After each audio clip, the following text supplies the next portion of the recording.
কৰি গোটেইখিনিৰ কথা কৈছোঁ। ইয়াৰ পৰা বহু ল'ৰা ছোৱালী হোজাই আদিত পঢ়ে।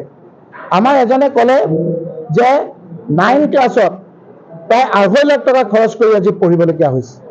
আজি মই কিছুমান শিক্ষা খণ্ডৰ লগত লাগি থকা এই আমাৰ দাসৱানী এডুকেশ্যন গ্ৰুপৰ আজি প্ৰাঞ্জল বৰা তেওঁ আহি পেলাই অভিভাৱক হিচাপে আৰু 4-5টা অনুষ্ঠানৰ লগত লগ খাই তেওঁলোকে আহি পেলাই ইয়াত কৈছে যে যিয়ে 2.5 লাখ টকা লয় আমি 40,000 টকাৰে আমি কোটাৰ নিচিনা ঠাইৰ পৰা ৰিচোৰ্চ পাৰ্চন আনি আমি সুপাৰ 50 বা সুপাৰ বেলেগ এটা নাম দি আমি ইয়াত কৰাৰ কাৰণে কৈছে।